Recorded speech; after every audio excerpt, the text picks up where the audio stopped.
Hey sneak peekers, we're here at South by Southwest on the red carpet of We Bury the Dead. Let's go meet the cast. What drew you to your character? How did you prepare for this role? What drew me to the character, really, the script I just thought was beautiful, and there was so much to it. It's really a story of it's really a story for me about people seeking answers, and set against the backdrop of this cataclysmic event and zombies and all of it. But there was so much in there that was so tangible. And then preparing for her, I think honestly having a lot of love in my life makes playing someone who has potentially lost that love fairly accessible, because the idea of this happening to anyone is so horrifying that it's not difficult to understand how awful that would be. It's rare to get the opportunity to play a role that is terrifying. Yeah. What drew me to this role was the fact that as soon as I did the first pass on the script and read it, I went, I don't know if I can do this. This is hectic. And I thought, well, if I did, what would that look like?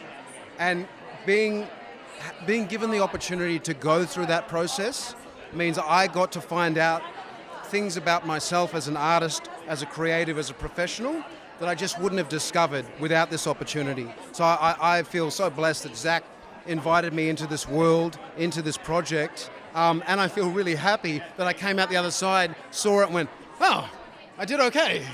It's pretty good. And now it's at a festival, so it was awesome. It's great to be able to work with people like Daisy, top of the cream of the crop.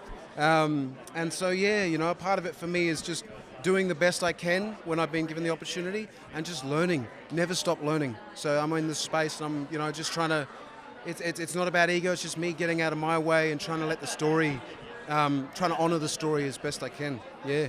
What do you want the audience to take away from this film? Yeah, this is a film basically about grief, and it's very personal to my heart because I wrote it after the death of my mother in 2017, when I was left with this situation where it's like, well, how do I navigate this grief? And it was only through packing up my childhood home, her house that she was still living in at the time, and all those memories that were encrusted in everything, and going through her personal belongings, that I thought, there's something here cathartic that I could also do on screen, but I don't want it to be a Debbie Downer of a movie about just that. But when the idea of a woman searching for a husband amidst, a cataclysmic event that the undead are coming back, and a theme of grief, how can they coexist together? So I just started cooking that up in the bowl, and We Bury the Dead came out the other end, and now here we are. Any fun memories behind the scenes that you could tell us about?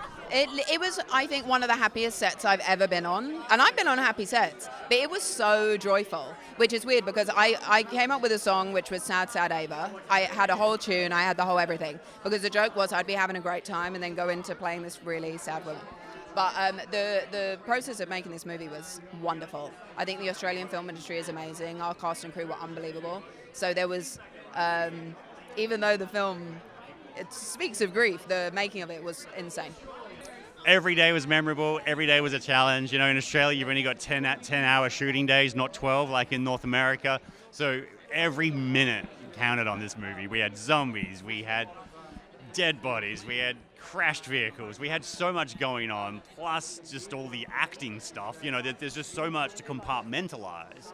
But without an amazing crew, we wouldn't be able to pull it all off. But definitely making my first zombie movie was definitely an eye-opening experience, to say the least. Were there any sort of scenes that were very challenging to get through, but were super rewarding in the end when you got through them? Normally, when I work on a project, I get to play the scenes a lot more. I get to focus on just the moment, and I get to focus on the interaction with the other practitioners, the other cast. This was a little different because I needed to carry the history that we realize Riley is carrying, and it needed to be with me all the way from the first time he steps onto the screen to the last time we see him.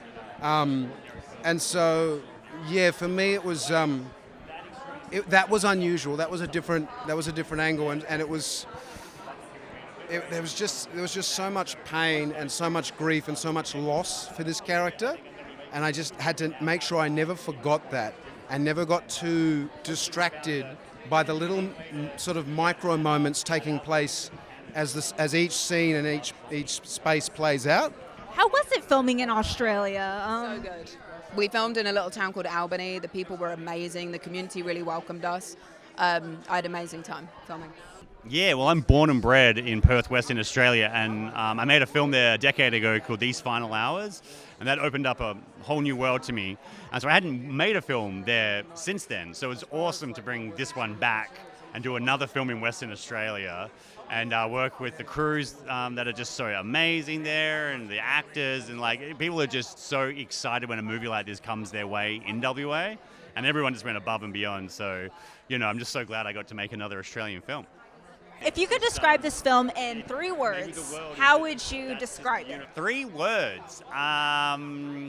Scary, human, and grief-stricken. Heartbreakingly epic. I know it's hard to limit just to Sensitive, adventurous, roller coaster. I think that counts as one, yeah. Definitely. Thanks for watching. If you want to check out more of our South by Southwest content, click over here.